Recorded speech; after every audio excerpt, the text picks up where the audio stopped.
ചോദ്യം: ചില പുരുഷന്മാർ ഒന്നിലധികം മോതിരം അണിയുന്നതായി കാണാം. അതിന്റെ വിധി എന്താണ്? പുരുഷന് മോതിരം അണിയൽ സുന്നത്തുണ്ടോ? ഉത്തരം: പുരുഷന് വെള്ളി മോതിരം അണിയൽ സുന്നത്താണ്. നബി സല്ലല്ലാഹു അലൈഹി വസല്ലം വെള്ളി മോതിരം അണിഞ്ഞിരുന്നുവെന്ന് ബുഖാരിയിലും മുസ്ലിമിലും കാണാം. വലത് കൈയിലോ ഇടത് കൈയിലോ അണിയാം. രണ്ടാലൊരു കൈയിലെ ചെറുവിരലിൽ അണിയലാണ് സുന്നത്ത്. ചെറുവിരലിലല്ലാത്ത വിരലിൽ മോതിരം അണിയൽ പുരുഷന് കറാഹത്താണ്. മോതിരം ധരിക്കാതിരിക്കൽ കറാഹത്തില്ല. ചെറുവിരലിലല്ലാത്ത വിരലിൽ ധരിച്ചാൽ കറാഹത്ത് പ്രവർത്തിച്ചവനാകും. ഈ വസ്തുത ചെറുവിരലിലല്ലാത്ത വിരലിൽ മോതിരം അണിയുന്നവർ ഓർക്കണം. ഒരേ സമയം ഒന്നിലധികം മോതിരം അണിയൽ നിഷിദ്ധമാണ്, ഹറാമാണ്.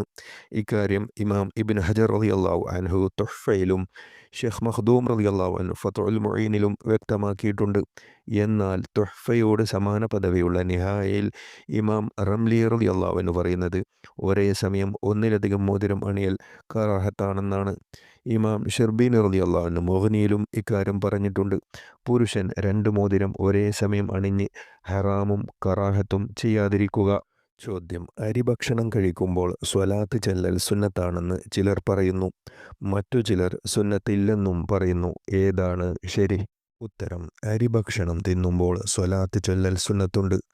അറുസ് തിന്നുമ്പോൾ സ്വലാത്ത് ചെല്ലൽ സുന്നത്തുണ്ടെന്നും നബി സല്ലല്ലാഹു അലൈഹി വസല്ലമയുടെ പ്രകാശത്തിൽ നിന്ന് മാധ്യമമില്ലാതെ സൃഷ്ടിക്കപ്പെട്ടതും രോഗമില്ലാത്ത ധാന്യവുമായതാണ് കാരണമെന്നും പണ്ഡിതർ പ്രസ്താവിച്ചിട്ടുണ്ട്.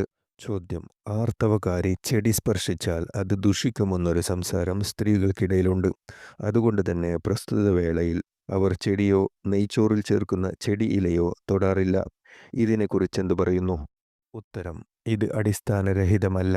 ഹാഫിള് ഇബ്നുൽ ഹജറുൽ അസ്ഖലാനി റളിയല്ലാഹു അൻഹു പ്രസ്താവിക്കുന്നു: ആർത്തവക്കാരിയുടെ കൈകൾ തട്ടിയ പാൽ ദുഷിക്കുന്നതും അവളുടെ ആഗമനവും സ്പർശനവും ചില ചെടികളെ ദുഷിപ്പിക്കുന്നതും യാഥാർത്ഥ്യങ്ങളാണ്.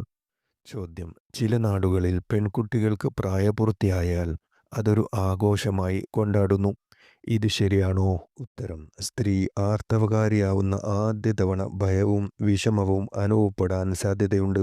അവളെ സന്തോഷിപ്പിക്കാനും സമാധാനിപ്പിക്കാനും കണ്ടെത്തിയ വഴിയാകാം ഈ ആഘോഷം. ഉത്തരം: ഇസ്ലാമിൽ അങ്ങനെയൊരു ആഘോഷം ഇല്ല. ഉണ്ടെന്ന് ധരിക്കാനും പാടില്ല.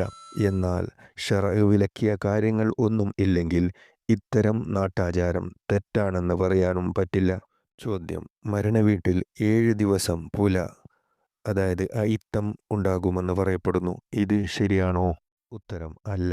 ഇത് അന്ധവിശ്വാസമാണ്. ഹിന്ദുക്കളുടെ വിശ്വാസമാണ്. അവരിൽ ആരെങ്കിലും മരിച്ചാൽ മറ്റുള്ളവർക്ക് കുറച്ച് ദിവസം അശുദ്ധിയുള്ളതായി അവർ വിശ്വസിക്കുന്നു. പുല എന്നാണ് ഇതിൻ്റെ പേര്. ബ്രാഹ്മണർ, ക്ഷത്രിയർ, വൈശ്യർ, ശൂദ്രർ എന്നിങ്ങനെ സവർണർക്കും മറ്റു ജാതികൾക്കും വ്യത്യസ്ത തോതിലാണ് പുല. പ്രസവിച്ചാലും അവർക്ക് ഇത്തരം അയിത്തം ഉണ്ട് എന്ന് പറയപ്പെടുന്നു. ചത്താലും പെറ്റാലും പുല എന്നൊരു ചൊല്ല് പ്രസിദ്ധമാണ്. ഇസ്ലാമിൽ പുലക്ക് യാതൊരു അടിസ്ഥാനവുമില്ല. മുസ്ലിങ്ങൾക്ക് പുലയിൽ വിശ്വസിക്കുന്നത് തെറ്റാണ്. ചോദ്യം: സ്ത്രീകൾ ഇരുകൈകളിലും മൈലാഞ്ചിയും ചിത്രപ്പണിയും ഉണ്ടാക്കി ടൗണുകളിൽ മൈലാഞ്ചി മത്സരം എന്ന പേരിൽ പ്രദർശിപ്പിക്കുന്നു. ഇതിനെക്കുറിച്ചെന്തു പറയുന്നു? ഉത്തരം: അന്യപുരുഷന്റെ മുമ്പിൽ സ്ത്രീ തൻ്റെ ഔറത്ത് പ്രകടമാക്കുക എന്നതാണല്ലോ ഈ പ്രദർശനത്തിൽ ഉണ്ടാകുന്നത്.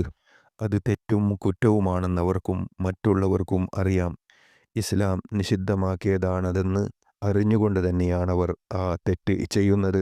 മൈലാഞ്ചി മത്സരവും പ്രദർശനവും ഇല്ലെങ്കിലും സ്ത്രീ മൈലാഞ്ചി അണിയൽ ചിലപ്പോൾ തെറ്റാകും.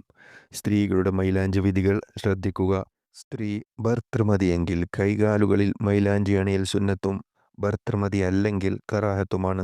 ഭർതൃമതിയായ സ്ത്രീ തന്നെ മൈലാഞ്ചി കൊണ്ടുള്ള ചിത്രപ്പണിയും വിരൽ തലപ്പുകളിൽ മാത്രം കറുപ്പ് വർണ്ണം ചേർത്ത് അലങ്കാരപ്പണിയും നടത്തൽ ഭർത്താവിൻ്റെ സമ്മതമുണ്ടെങ്കിലും സുന്നത്തില്ല, കറാഹത്താണ്. ഭർത്താവിൻ്റെ സമ്മതമോ പൊരുത്തമോ ഇല്ലാതെ ഭർതൃമതി ഇങ്ങനെ ചെയ്യലും ഭർതൃമതിയല്ലാത്ത സ്ത്രീ ഇത് നടത്തലും നിഷിദ്ധമാണ്. വഫാത്തിൻ്റെ ഇദ്ദ ആചരിച്ചു കൊണ്ടിരിക്കുന്ന സ്ത്രീ മൈലാഞ്ചി അണിയൽ ഹറാമാണ്. ചോദ്യം: തലമുടി കളയൽ സുന്നത്തുണ്ടോ? ഉത്തരം: തലമുടി കളയൽ നിരുപാധികം സുന്നത്തില്ല. പ്രസവിക്കപ്പെട്ട കുട്ടിയുടെയും ഹജ്ജ് ഉംറയുടെ വേളയിലും നിബന്ധനകളോടെ മുടി കളയൽ സുന്നത്തുണ്ട്. തലമുടി കൊണ്ട് ശല്യമുള്ളവർക്കും നന്നായി ചീകാനും എണ്ണയിടാനും മറ്റും ബുദ്ധിമുട്ടുള്ളവർക്കും തലമുടി കളയൽ സുന്നത്താണ്. നബി സല്ലല്ലാഹു അലൈഹി വസല്ലമയുടെ പതിവ് തലമുടി വളർത്തലായിരുന്നു. തലമുടിയിൽ എണ്ണ തേക്കുകയും ചെയ്തിരുന്നു. ചോദ്യം: കോട്ടുവായ സംഭവിക്കുമ്പോൾ ചിലർ കൈ വായക്ക് നേരെ വെക്കുന്നു, ചിലർ അഊദു ചൊല്ലുന്നു. ഇങ്ങനെ ചെയ്യൽ സുന്നത്തുണ്ടോ? ഉത്തരം: കോട്ടുവായ വേളയിൽ ഇടതു കൈ വായയുടെ നേരെ വെക്കൽ സുന്നത്തുണ്ട്. അഊദു ചൊല്ലൽ സുന്നത്തുള്ളതായി ഹദീസുകളിലോ ഫിഖ്ഹി ഗ്രന്ഥങ്ങളിലോ കാണുന്നില്ല.